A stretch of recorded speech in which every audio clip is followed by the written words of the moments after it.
তো সর্বপ্রথম আলোচনা করা যাক সেথ ফ্রিকিং রলিন্সকে নিয়ে। তো সেথ ফ্রিকিং রলিন্সকে নিয়ে একটি আপডেট রয়েছে, সেটা হচ্ছে এবার স্ম্যাকডাউনে যেমন দেখলেন যে সেথ রলিন্স তিনি কিছুটা রকের মতন সেজে এসেছেন। রক তিনি যখন ইয়াং জেনারেশনে যখন ইয়াং ছিল ঠিক সেই সময় যেভাবে আসতো ঠিক একইভাবে সেথ রলিন্সকে আসতে দেখা যেত। প্রথমত সেথ রলিন্স তিনি বারবার তার প্রোমোকার্ডের মধ্যে ফল হ্যামনকে মেনশন করছে, শিল্ড টিমকে মেনশন করছে। তো এই দুইটি বিষয় থেকে অনেক কিছুই জানা যাচ্ছে যে এইবার সেথ রলিন্স তিনি 100% কনফার্ম ধরে না নিলেও 99% কনফার্ম ধরে নিতে পারেন যে এবার সেথ রলিন্সের সাথে ফল হ্যামন যুক্ত হতে চলেছেন। কারণ এবার ট্রিপল থ্রেট ম্যাচটির মধ্যে যে তিনটি রেসলার রয়েছে তার মধ্যে শুধু সেথ রলিন্সই হিল, আর সেথ রলিন্স যেহেতু হিল আর বড় ফল হ্যামন তিনি হিল রেসলারের সাথে কাজ করে এসেছেন, যার কারণে এবার ফল হ্যামন তিনি সেথ ফ্রিকিং রলিন্সের সাথে যুক্ত হতে পারেন। আর অপরদিকে আরেকটি বিষয় জানা যাচ্ছে যে যেভাবে রকের মতন সেজে এসেছেন সেথ রলিন্স, আর সেথ রলিন্স তিনি তার প্রোমোকার্ডের মধ্যে বারবার বিজনেসকে মেনশন করছে, তিনি তারপর ফিউচারকে নিয়ে মেনশন করছে, যার কারণে এই সমস্ত কিছু মিলিয়ে যদি বলা যায় যে এবার সেথ রলিন্স হয়তো রকের সাথে যুক্ত হতে পারেন এবং রক এসে সেই ট্রিপল থ্রেট ম্যাচটির মধ্যে সাহায্য করতে পারেন সেথ রলিন্সকে।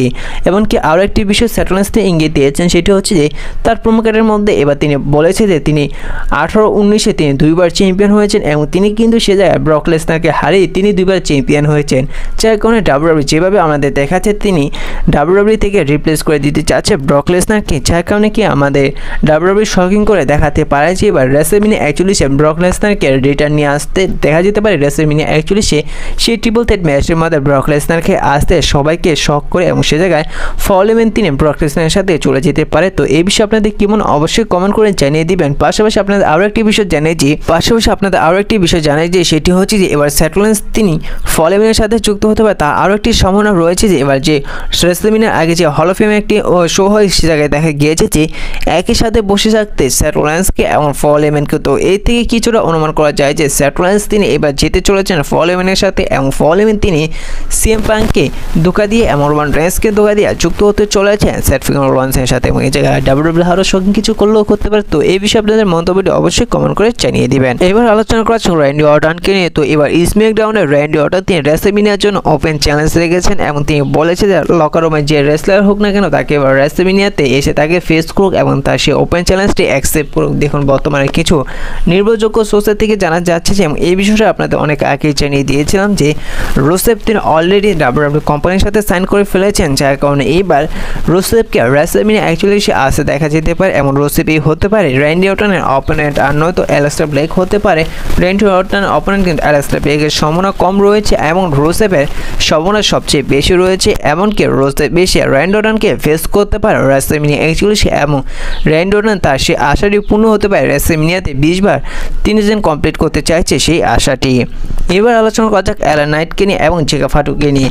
তো আজকে স্ম্যাকডাউনে যে বিষয়টা দেখা গেল যে সে জায়গায় দেখা গেল যে এলা নাইট তিনি সোলো সুগারকে পিন করে সেই ম্যাচের মধ্যে ভিক্টরি নিয়ে নিয়েছেন। তো এই বিষয়ে আপনারা 100% কনফার্ম ধরে নিতে পারেন যে এবার রেসলম্যানিয়াতে জেকা ফাটু তিনি নিউ ইউনাইটেড স্টেট চ্যাম্পিয়ন হতে চলেছেন। কারণ আপনাদের একটি বিষয় জানিয়েছিলাম যে রেসলারটিকে যে রেসলার অপোনেন্টের কাছে হারানো হবে সেই অপোনেন্টগুলোকে সেই রেসলারের কাছে অনেক স্ট্রং দেখায়, যেহেতু এইবার জেকা ফাটুর থেকেও একটু স্ট্রং দেখিয়েছে এলা নাইটকে, যার কারণে এই বিষয়টা ক্লিয়ার হয়ে যায় যে এবার এলা নাইট তার ইউএস টাইটেলটি হাতে চলেছেন রেসলম্যানিয়া অ্যাকচুয়ালি সে জেকা ফাটুর কাছে। তো এই বিষয়ে আপনাদের কী মনে হয় অবশ্যই কমেন্ট করে জানিয়ে দিবেন।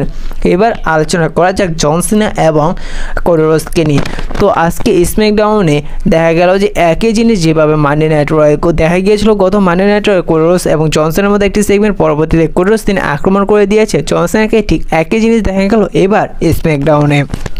তো একটি বিষয় আপনাদের জানিয়ে দিই যে এবার আপনারা 100% কনফার্ম ধরে নিতে পারেন যে জনসন এই কোডি রোডসের ম্যাচটির মধ্যে হয়তো একটি ট্রিপল থ্রেট ম্যাচ হয়ে যেতে পারে রোমান রেন্স এবং যে ট্রিপল থ্রেট ম্যাচটি হতে যাচ্ছে রোমান রেন্স এবং সিএম পাঙ্কের তাদের মধ্যে যে জিতছে এসে হয়তো এই ম্যাচের মধ্যে যুক্ত হয়ে যেতে পারে। আর এই ম্যাচটির মধ্যে যদি নাও দেখা যায় তাহলে এই ম্যাচটির মধ্যে আপনারা জনসনাকে জিতে দেখতে পারবেন, কারণ এই ম্যাচটির মধ্যে আপনারা 100% কনফার্ম ট্রাভিস স্কটকে দেখতে পারবেন, এমনকি রকও দেখতে পারবেন এবং ট্রাভিস স্কটকে যে এবার তাদের ম্যাচটির মধ্যে দেখা যাবে এই বিষয়টা কোরস নিজে কনফার্ম করে দিয়েছেন, কারণ কোরস বলেছে যে এবার রেসলম্যানিয়াতে তাকে সে ট্রাভিস স্কটের থেকে সে বদলাটি নেবেন, যে থাপড়টি দিয়েছিল এলিমিনেশন চেম্বার ভিউতে সে বদলাটি নিবে এবার রেসলম্যানিয়া অ্যাকচুয়ালি সে ট্রাভিস স্কট থেকে কোরস। তো এমন কথা বলেছে কোরস এবং ট্রাভিস স্কটকে যেহেতু এবার রেসলম্যানিয়াতে দেখা যাবে অবশ্যই রককে দেখা যাবে এবং রককে যে রেসলম্যানিয়াতে দেখা যাবে সেই বিষয়টা ডাব্লিউডাব্লিউ অনেক ইঙ্গিত দিয়ে দিয়েছেন, যার কারণে সে জায়গায় রক এসে জন সিনাকে সাহায্য করবে। আর আরও একটি বিষয় যে আজকে স্ম্যাকডাউনে জন সিনা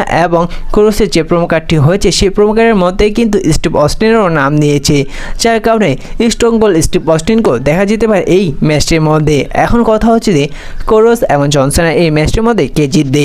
তো আপনাদের যেমনটা জানালাম যে রেসলারটিকে হারানো হবে সে রেসলারটিকে অনেক দুর্বল দেখায় তার অপোনেন্টের কাছে সেই ম্যাচটি হওয়ার আগে, যেহেতু এবার রেসলম্যানিয়াতে তাদের ম্যাচটি হতে যাচ্ছে জন সিনা এবং কোরসের, যার কারণে এইবার অনেক স্ট্রং দেখাচ্ছে জন সিনা থেকে কোরসকে, যার কারণে এইবার রেসলম্যানিয়াতে আপনারা 100% কনফার্ম ধরে নিতে পারেন যে জন সিনা তিনি 17 বারের মতন চ্যাম্পিয়ন হতে চলেছেন কোরসকে হারিয়ে।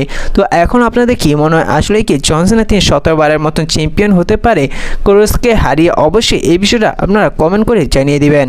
এইবার আলোচনা করা যাক রোমান রেইন্স এবং রককে নিয়ে। তো আপনাদের যেমনটা জানালাম যে এবার অনেকটাই সম্ভাবনা রয়েছে যে Roman Reigns Seth Rollins CM পাঙ্কের মধ্যে যে ট্রিপল থ্রেট ম্যাচটি হতে যাচ্ছে সে জায়গায় রককে সে তিনি সেথ রলিন্সকে হেল্প করতে পারে, এবং যার কারণে সে জায়গা থেকে অনুমান করা যাচ্ছে যে সে জায়গা থেকে রক এবং রোমান রেইন্সের স্টোরিলাইন চালু হতে পারে, মূলত সেই স্টোরিলাইন চালু হতে পারে ফলেম্যান ওয়াইজম্যানকে নিয়ে। তো সে জায়গা থেকে রক এবং রোমান রেইন্সের একটি স্টোরিলাইন চালু হতে পারে। এবার রেসলম্যানিয়া 41 থেকে এইটা অনেকটাই সম্ভাবনা রয়েছে এবং রিপোর্ট থেকেও জানা যাচ্ছে এবং এদের রেসলম্যানিয়া থেকে স্টোরিলাইন চালু হলে আপনাদের সামনের বছর রেসলম্যানিয়াতে দেখাবে ডাব্লিউডাব্লিউ রক এবং রোমান রেইন্সের ম্যাচটি, কারণ এই ম্যাচটির জন্য সবাই অপেক্ষা করেছে, এমনকি সমস্ত রেসলাররা এই ম্যাচটি দেখার জন্য ওয়েট করছে এবং সবাই বলছে এই ম্যাচটি ডাব্লিউডাব্লিউ উচিত করে দেওয়ার। এখন দেখার বিষয় আসলে কি এবার রেসলম্যানিয়া থেকে চালু হয় রোমান রেইন্স এবং রকের স্টোরিলাইন সামনের বছর রেসলম্যানিয়ার জন্য। তো অবশ্যই কমেন্ট করে জানিয়ে দিবেন।